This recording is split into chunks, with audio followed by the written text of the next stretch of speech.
All right, let's dive into the incredible story of Kaito. We're talking about a hunter who starts at absolute rock bottom, only to unlock a power that's going to shake his entire world to its core. So get this. In Kaito's world, hunters are supposed to be humanity's shield against these deadly dungeons. But, well, society itself is just as brutal. Here, your rank, your power, it's not just a status symbol. It literally determines if you're even seen as human. And this is our guy, Kaito. He's an F-rank hunter, which is the lowest of the low. No skills, nothing. Everyone just calls him dead weight. And he has to face these evolving monsters in super deadly dungeons with basically zero chance of survival. So you gotta ask, why does he do it? Why put up with the mockery and the constant danger? Well, it all comes down to this. His younger sister's life is on the line, and this insane, deadly work is the only way he can pay for her treatment. Talk about high stakes.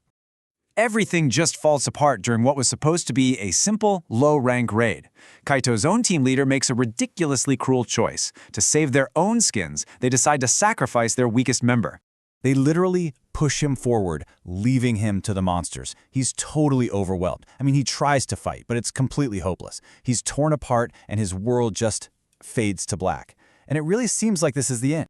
But right there at the very edge of death, this mysterious voice cuts through the silence. It gives him a choice that is going to redefine everything.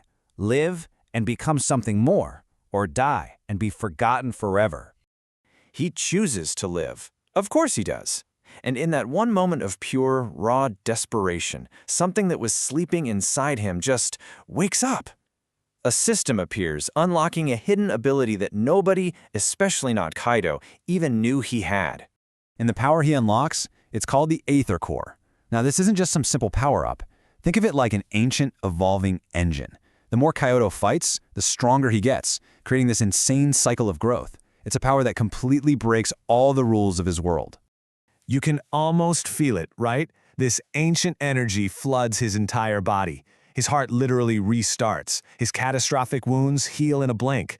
This isn't just a recovery, it's a total rebirth, fueled by this raw blue power.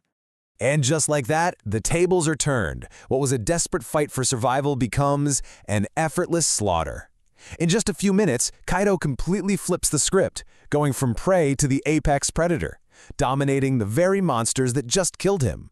So when that dungeon gate finally opens, Kaito just walks out, alone, covered in blood but undeniably alive. And the hunters who left him for dead, they can only stare, completely shocked. The guy they abandoned is gone, and in his place is something dangerous. Word about his impossible survival spreads fast, and it catches the attention of the elites. This is Alina, an S-rank Nate whose icy gaze sees right through him. She knows immediately that Kaito's newfound strength isn't from training. It's something else entirely. Elena gives him a pretty stark choice. His power has made him a target, an anomaly that needs to be controlled. He can either join her and the powers that be, or become their enemy.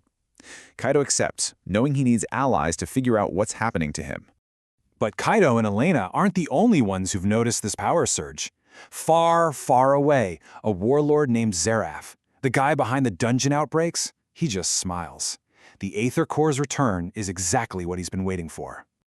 And Zareth doesn't wait long to make his move. A massive, totally unprecedented dungeon appears, and Kaito and Elena know it's a trap.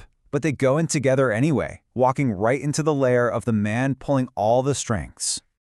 The second they meet, the battle just ignites. You've got Elena, with her cold, precise ice power, clashing directly with Zareth's raw, fiery destruction. It's a fight between titans, and it's shattering the very ground they're standing on. Kaito leaps into the fray, his raw blue aether energy crashing against Zerat's overwhelming power. He's all instinct and pure fury, a wild, untamed contrast to Elena's disciplined, calculated fighting style.